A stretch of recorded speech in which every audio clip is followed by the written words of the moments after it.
Welcome to this webinar that we are hosting on governance. My name is Pieter Cronjé. I'm from Independent Trustee Services, and I have two very distinguished guests joining me today. Johan Wessels, he's currently chairperson of a large fund, also has a lot of experience as principal officer, has been in retirement world, Johan, looking at your CV for a number of years and currently with quite a large fund. So welcome, Johan, and we look forward to learn from your experience. Thank you, Pieter. And then we also have another distinguished guest, Bongi, and her true name is Nombongo Xhego. Bongi, I will just call you Bongi if that is okay. And Bongi has also been in the industry a number of years, been principal officer role mostly on a couple of large freestanding funds, and also close to governance in a role. Welcome, Bongi. Thank you, Pieter. Now, guys, we want to look at governance. Now, governance is one of that fuzzy words for me. It has a different meaning for a number of people. If you ask someone what does governance mean for you, you will probably get a different answer every time you ask a different person. And I think that's why governance is such an important subject that we share and talk and share ideas on, because at the end of the day, trustees work in a joint capacity and they jointly manage a fund together. So in some way, form or manner, governance need to come together and need to be directed into exactly what you want to achieve. Now, one of the things that we are going to talk about today is a very powerful tool in governance, and that is typically what we call a year planner. And we want to leave you today with what is a year planner, how does a year planner assist you in governance, and how will it improve your governance. Johan, I want to ask you firstly what your view is of a year planner and how a year planner is a tool that can be used. Yes, Pieter, it is a powerful tool, as you mentioned. It is actually a roadmap for the 12 months starting whenever your financial year starts. It is a guide that you can use in terms of governance and various items that touch on compliance and operational activities and needs that you might have. 100% it is governance focused. Yeah. In the end, it is also there to provide the principal officer with a clear visual guide of what need to be done within the fund that they are responsible for. True. Thanks. So, Johan, what I hear is it's much more than just a diary. And Bongi, your views on a year plan? Yes, just to add on what Johan has said, it's also a tool to guide the board itself, even with the consultants, to guide you on preparing your agendas for the meeting so that you don't overload the trustees as well. So it is a tool, a perfect tool, yeah. Oh, great. Bongi, if we talk about the year plan, what broad topics should be included in a year plan? The topics that you need to add or items in the year planner, Pieter, is your communication. It needs to be there. How you're going to communicate to your members, what are you going to include in your communication, which is your newsletters, when are you going to release them? And you also need to include your board meetings or even subcommittee meetings, the meetings in general for the fund. They need to be included. The training, trustee trainings, each year you need to, there's a lot that is happening in the FSCA that you need to keep up to date. So you need to have the trustee trainings in there. The fees, each service providers as a fund, you need to have a specific time where you know when you're going to renew their SLAs or the fees of the fund. Then you have your annual financial statements. You need to have your financials there. When are you going to draft them? When are you going to present to, meaning not you, but the service provider that will be appointed to do that. But you need to include all of those. The governance that you mentioned, which is your policies, they need to be there. When are you going to review them? Even if you don't review them at the same time, but you need to include them there. Your statutory evaluations, you need to include them.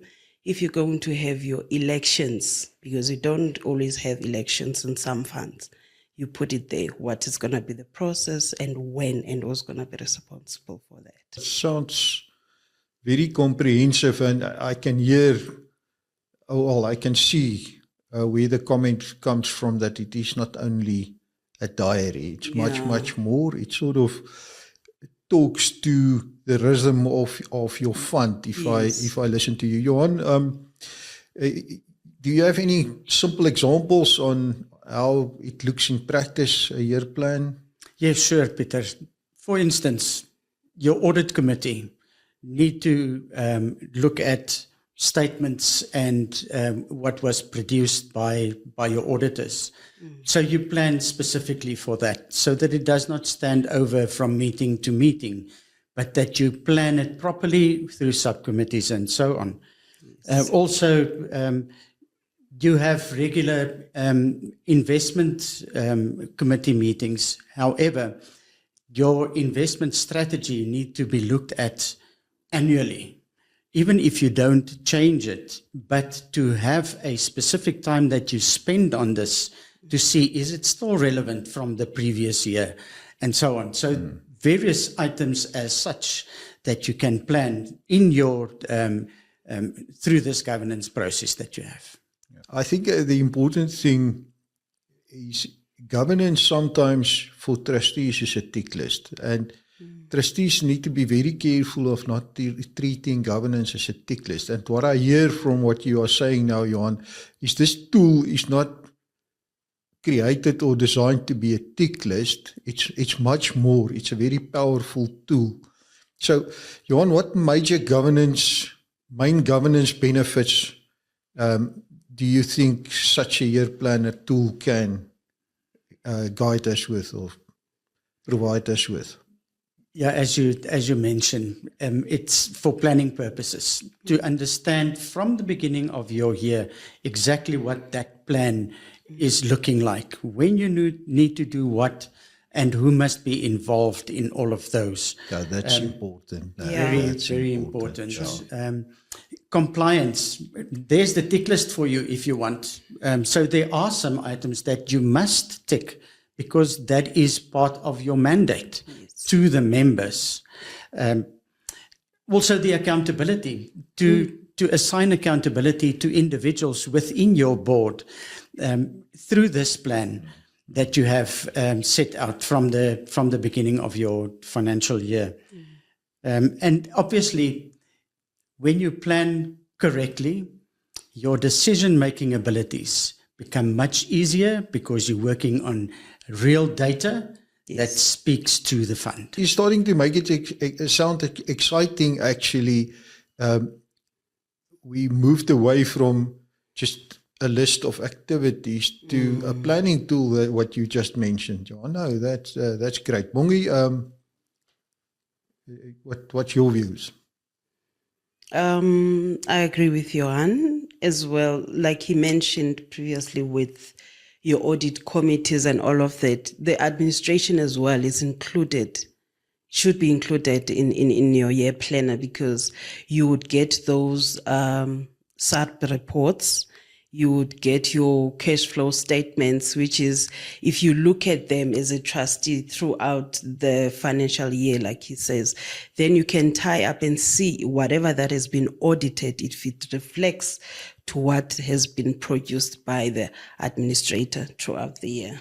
Okay. So you can also compare your notes.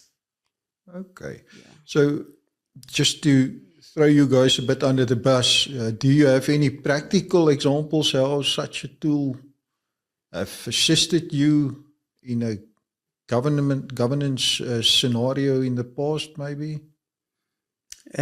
Yeah, there's obviously, you work with this on a weekly, monthly, quarterly basis. Yeah. So from time to time, you get into the rut of things, and this plan keeps you within the tracks. Yes. So that do not forget about, as we mentioned, maybe a budget committee for the next cycle. You can't go and work through your budget when the financial year have started already. You have to do it afore, so that you know what does that budget means into the next financial year. So yeah, and if you haven't planned for that, you might find yourself wanting. Yeah, True. That's true. And again, Johan, from our side, with your fidelity insurance, that's once off. You don't always look into it. So if you have a year planner, at that specific month, you have to do the renewal. You have to get your codes. It does help. It keeps you on track. You don't have to have other stuff missing in between as the fund. A very good example. Yeah.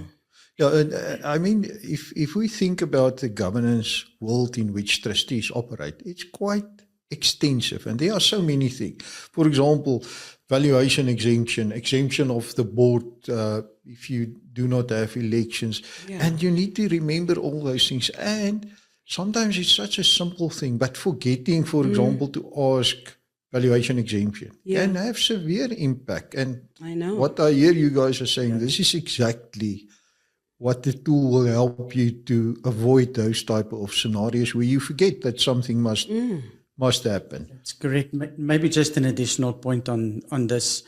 Many a time, the members of a board are not professional trustees or pension fund administrators. So this is extremely important to guide them in what to do and when to do what, because they actually represent the members of their business through the fund. Yeah. Very important. No, and that is so critical what you just mentioned, Johan. I mean, we typically work with not professional trustees. We work with appointed and elected trustees. We do have that trustee toolkit as a minimum trustee training, but that it's very good material, but the way that you do it doesn't really make you an expert immediately. Yeah. It takes many years of experience before you are an expert. That is correct. Yeah. And in the name of that toolkit, it is a minimum requirement. Absolutely. Yeah, it's not a professional requirement. Yeah, true. Absolutely. And therefore, these type of tools are critical to focus your governance and to make sure that what you've mentioned, they are not these little things that we forget. It's not always little things, sometimes big things, but And so the one thing that I did pick up during our discussion is that this tool sounds to me is sort of a live tool that you use, this year planner. So Bongi, is it something that you look at annually, yearly, every meeting? Do you change it regularly? Do you only change it once a year? Technically, as a trustee, you should be checking on it. It's up to you. It depends on you when you check it. But quarterly, if you meet quarterly as the board, you can also check on it. Annually, you have to, as a board. If you don't check it quarterly, annually, you have to check it so that you see what is missing, what you can add. And again, you need to send it to the trustees long before the time. Don't send it today and say, we are in a meeting now, let's get to it. So you need to do it annually unless there are any changes in the regulator. And then FSA comes with stuff like, two-pot system came in. So then, as a trustees, you need to, if you have planned workshops, now you have to change the whole thing and focus on what is needed so that your members are equipped to what is going to happen. The same with the trustees. The cybersecurity comes in, there's an updated regulation, then you need to change your trustee training there, and then it focuses on the trustees to equip them. So you can check it annually, but as and when there are any changes in the industry, then just to align with the board. No, it's and I think it's important. So you sort of probably have a strategy for a year, and then whenever something changes, you update it. And Yes. what I also hear is whenever you have an action item, you need to make sure that the plan reflects that it has been completed or not. Yes. Completed. So I like that approach. Johan, your side, how do you see the planner being used in meetings? Keep it simple. And the reason for that in my book is if it becomes a burden or too much, then it becomes, as you referred in the beginning, a tick list exercise. It cannot be a tick list exercise. Use it as a monitoring tool, as a dashboard, if you wish, but make it remain to be simple and not rigid. If you have to update, as Bongi indicated, go and update it. This is how we all learn. Life happens as we go along. Yeah. Update your items as they go along. But still use it as that governance guidance for you. I must say, I like that keep it simple principle that you just mentioned, because it's true.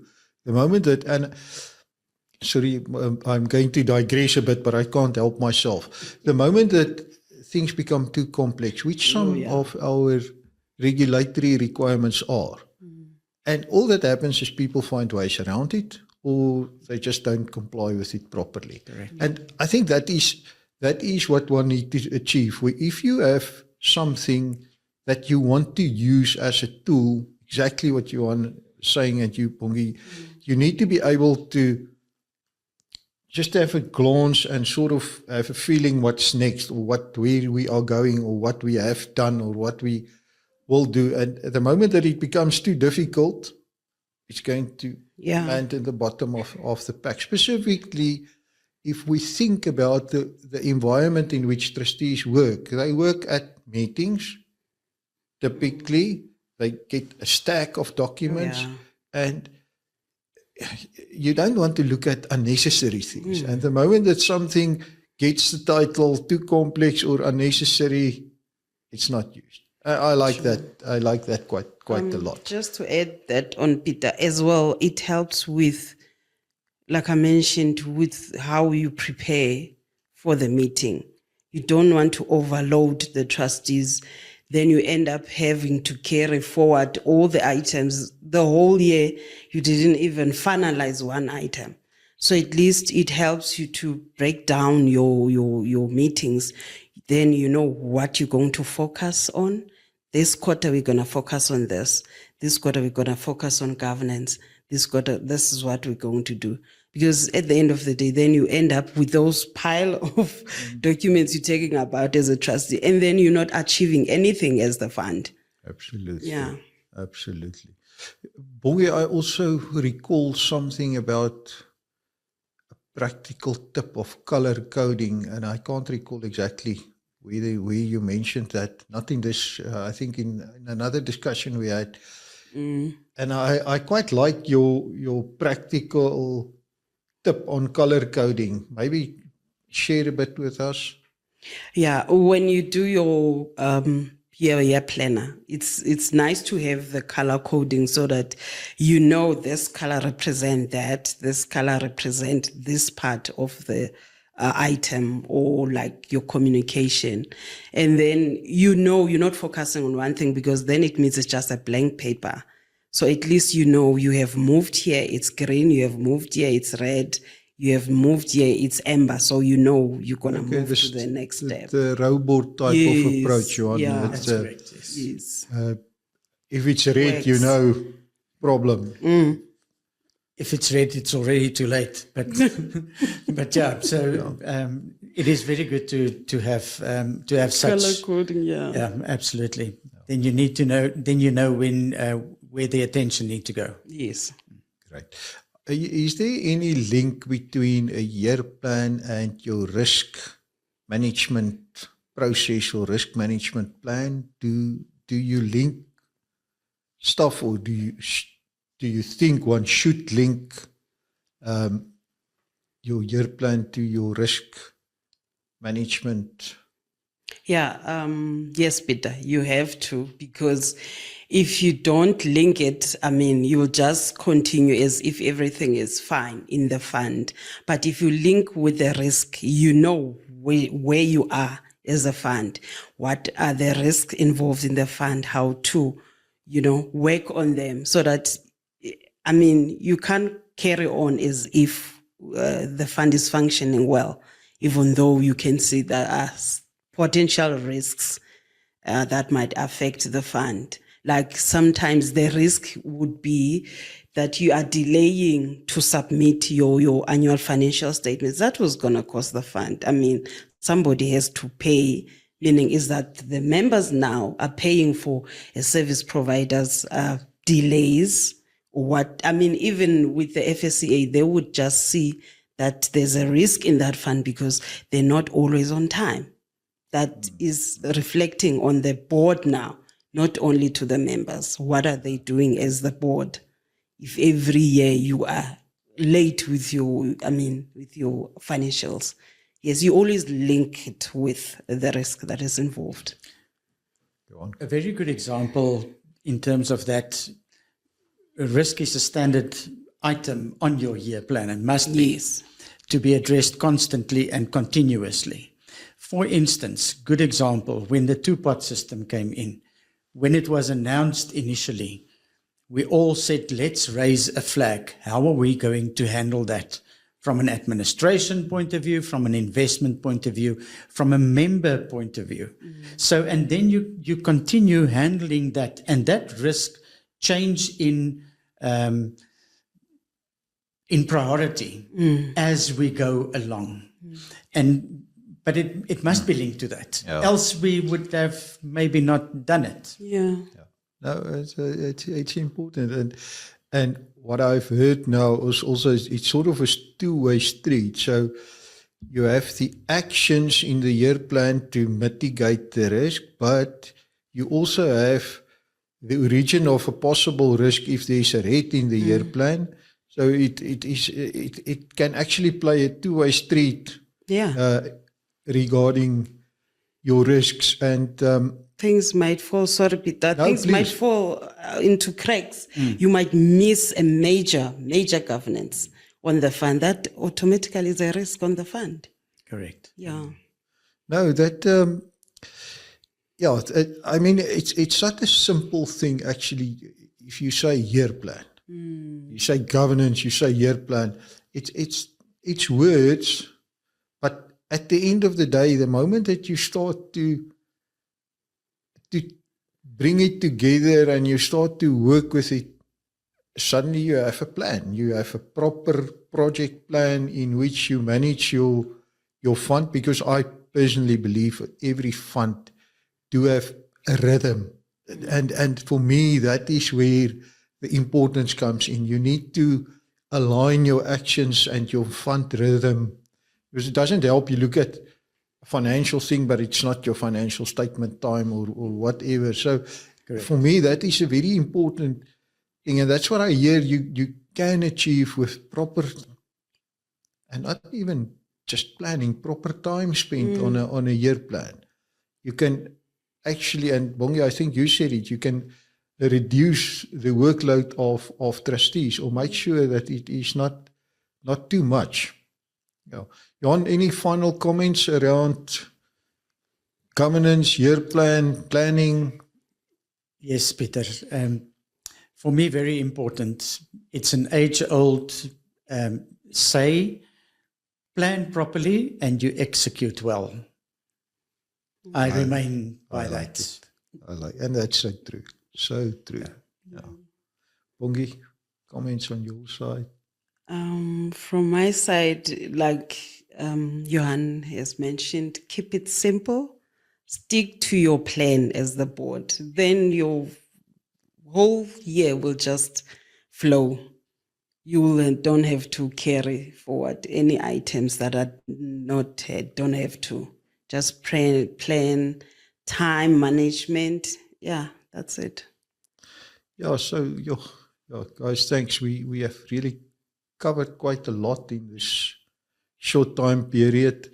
But I mean, if I recap, what we are saying is a year planner is a governance roadmap, and it assists pension funds to properly, or boards to properly plan and to comply. And what I think what you've also said with your execution, better execute proper decisions. And it should include your regulatory deadlines, your meetings, training, strategy, audit, which is your planning. And then if used correctly, it will definitely bring in accountability. Johan, you mentioned it in one of your comments.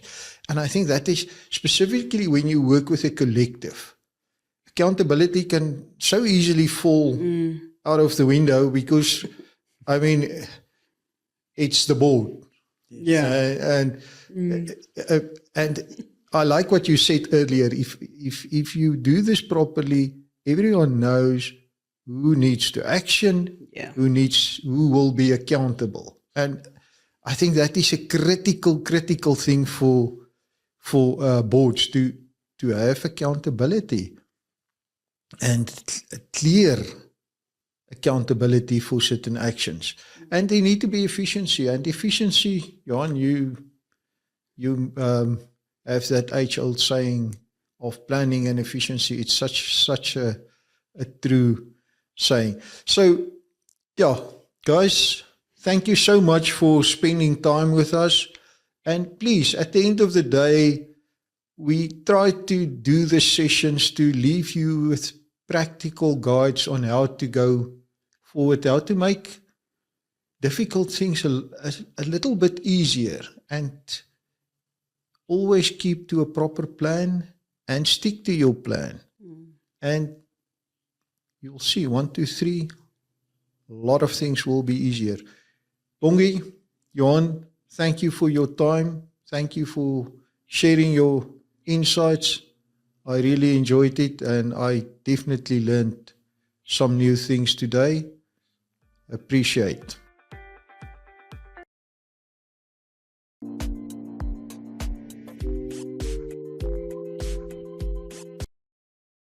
Thank you, Johan and Bongi.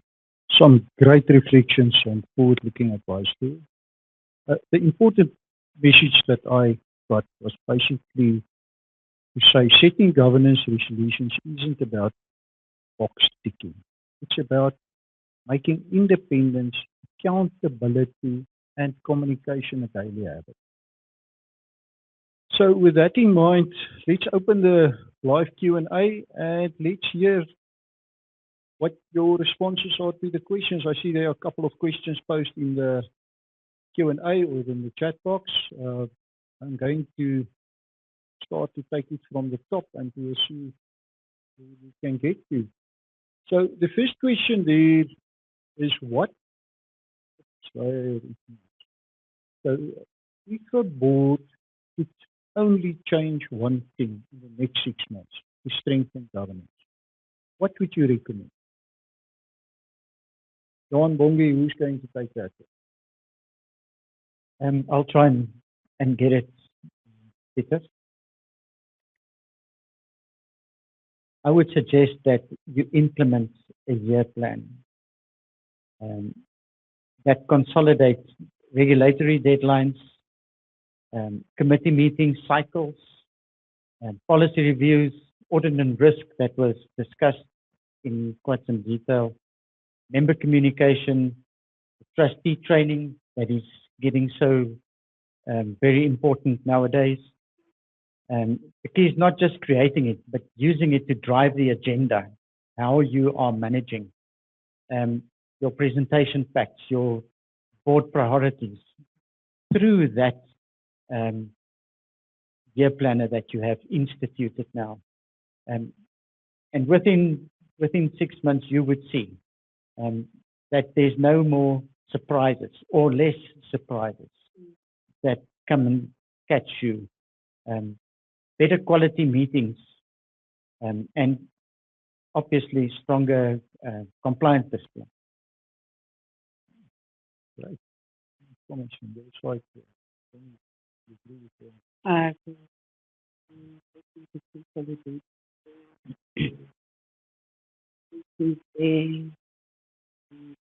everything that is good. No, thanks, guys. Let's then look at the next question there. What are the most common governance shortcuts trustees take? And what risks does that create? Specifically unintentional risks that does create over time. Okay, I'll come in there. I think the late agenda board pack, they lead you as a trustee to rush into making decisions. So if you as a trustee, you get those earlier, and then you will have time to look into your agenda pack. The consultants are supposed to give it to you earlier in time, of which if you have planned if you have all those meetings there and you should know when are you supposed to send those board packs to the trustees, and that's giving them a day, or some people will do that. Definitely. To add on to what Cronjé is saying, it's one thing to provide the board packs early, but it's also the chairperson's responsibility to ensure that the trustees actually go through those board packs. It is not reliant on the meeting time to actually go through those items. You have to be prepared. And I think that is part of what, if a trustee is either elected or appointed, that they must realize, and it's our responsibility from a governance point of view, to ensure that the trustees are actually up to the task and prepared to put in the hard miles to deliver on behalf of all the members. Some of these items that might fall by the wayside, as you've asked, in time, they create governance gaps. And when the problem does not get to you immediately, but it is when there is something that pops out the woodwork, is how are you dealing with it? Why did you not ensure that the minutes that was created actually spelled out why the decision was taken, and not only saying this is the decision that was taken? You need that governance inside of your board to ensure that you are covered all the time in terms of the work that you are doing, decisions that you take. Just to add there, the other shortcut is your policies. I know some funds will be like, we reviewed them last year. We don't need to review them this year. That shortcut as well, you might miss something, because as and when, the regulator would send out to ask their funds if they have any policies in place. So if you think that you have all the policies and some of them policies are there, you need to add on the information that will be circulated by the regulator. But if you think that, we've already done this, we reviewed this policy last year, those shortcuts might affect the fund. So true. And you guys touched on one of my pet hates, is unprepared. When trustees are unprepared, typically you never have enough time to complete your meeting. And what happens is exactly what you guys are saying. You start to roll over stuff because you can't complete, roll over stuff. And that suddenly you have a number of red items. So, very, very important, and thanks for your responses there. So, should the board leave the governance and follow up to the consultants, or who should take control? I suspect this question is whether or not the board should lead the governance or whether or not the board should sit back and let the consultants run with the governance. And if I may start in answering that question, because for me it's around you have suppliers contracted into your board to deliver specifically items that the board cannot take care of themselves. We've spoken in the pre-recording in terms of professionality. Many of the boards are not professional trustees. They stem from their workplace. However, if you contract somebody, you have to have clear rules, regulations, and KPIs that you manage this accordingly in terms of what should be delivered, how it should be delivered, and through reporting, regular reporting, if it's monthly, quarterly, annually, whatever that is, to ensure that that contractual agreement is honored. However, the board can never step away from their responsibility. It cannot be done. The board, in effect, remains responsible for everything that resides and is handled within the decision-making principles, the governance, and so on, looking after the members of the board. Absolutely. So, sorry, Bongi, for me, I always say one of the key things of governance sits in delegation. Because trustees do a lot of work via delegation. Yeah. And delegation is never complete without monitoring and control. So you can never just step away from any delegated aspect as trustee. Just wanted to say again, as a trustee, you have a fiduciary duty to make sure that the fund is running smooth. So who should take control? You as the trustee, you have the PO there. Align your staff with your PO. Then it goes to the consultant. Then once they are, if you're a PO, you're not happy, then you can escalate it, but who should take control? The PO. Make sure that happens. So I want to move to the first question that was actually moved off screen when I started to ask it. And the question is, what is one governance habit which frequently underestimate, but that actually makes a disproportionate difference?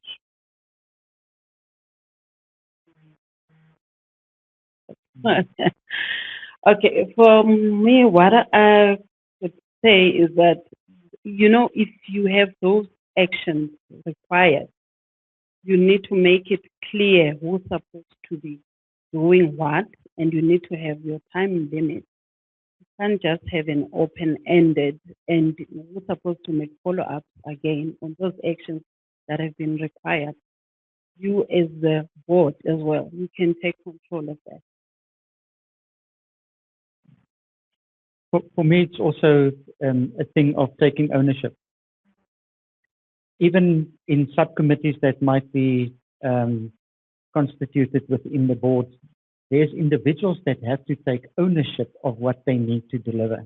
It does not need to happen, no, it should not happen in the meeting where those decisions are taken or the resolutions are crafted. It is outside of, but that is where the ownership lies. Many a time, my personal opinion is that some boards think that we only work in the meeting. That is where everything happens. It is not so. If you get to that stage, something's wrong and it will come and bite you. So it's that ownership thing that needs to be embraced by the board and all its members, all the trustees.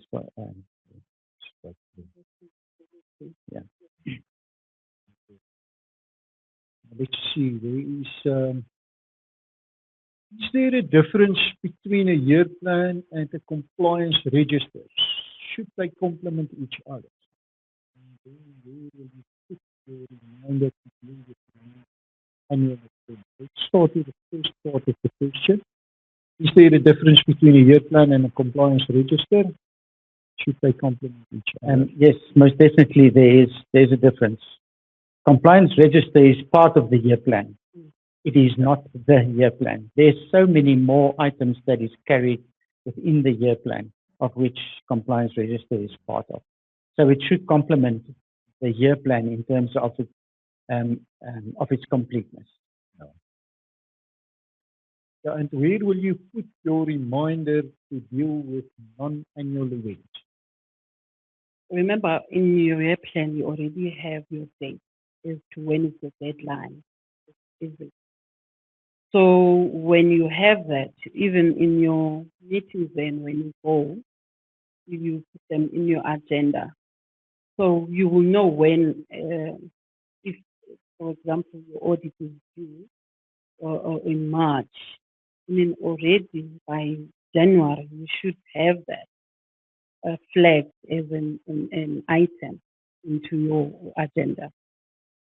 So you put it, you will have your year planner there, but you as a consultant, you know when. So remember, we said color coding. It should show now. Where is it in the process?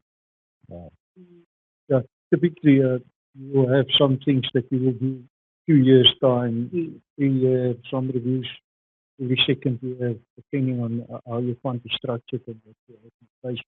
And that will typically also be on your year plan with the date of 27 or 28 or whatever the case may be.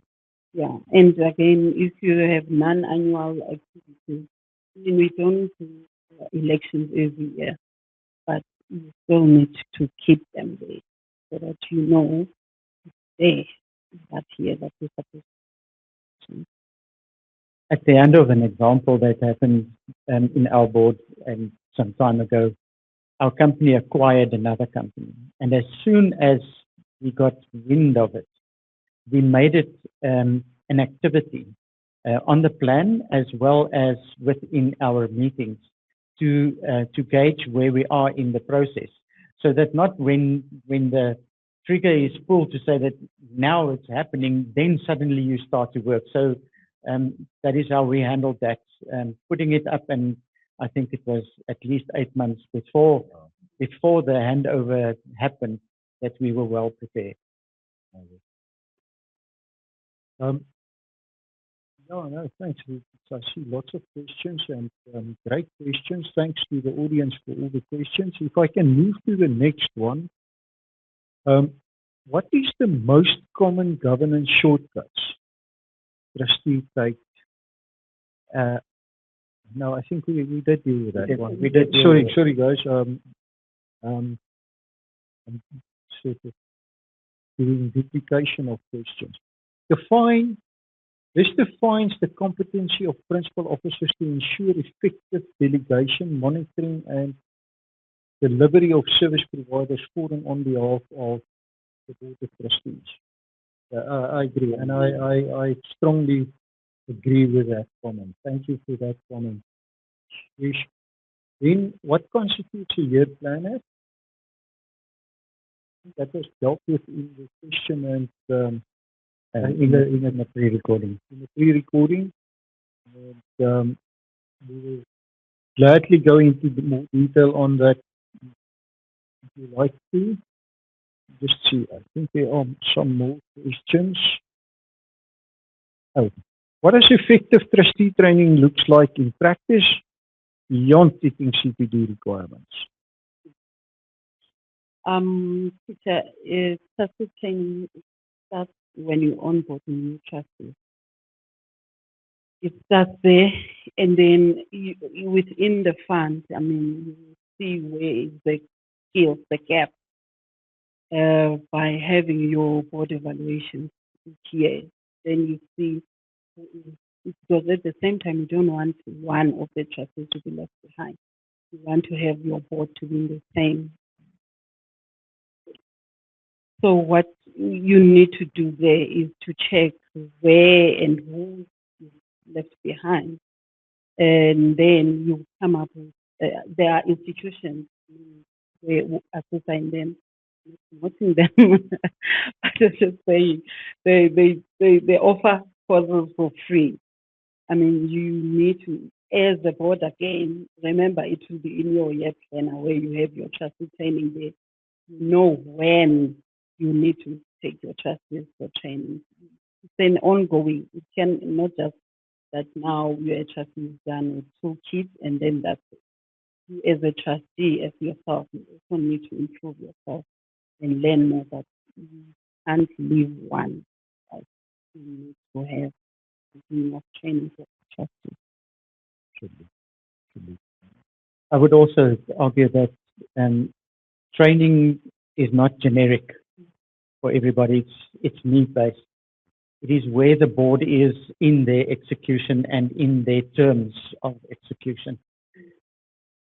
However, in saying that, there are generic items that need to be addressed. We spoke about the toolkit. Have to have that. If I think of something like King 4 or 5 now, where we're going towards, that is generic training that the board should do. But it all depends on where that board is. Let's say your board's composition in the last round of elections and appointments did not change. Some of the training you will not necessarily have a relook at. But if there's a number of additional or new trustees, you must go back to what the basics are that such trustees need.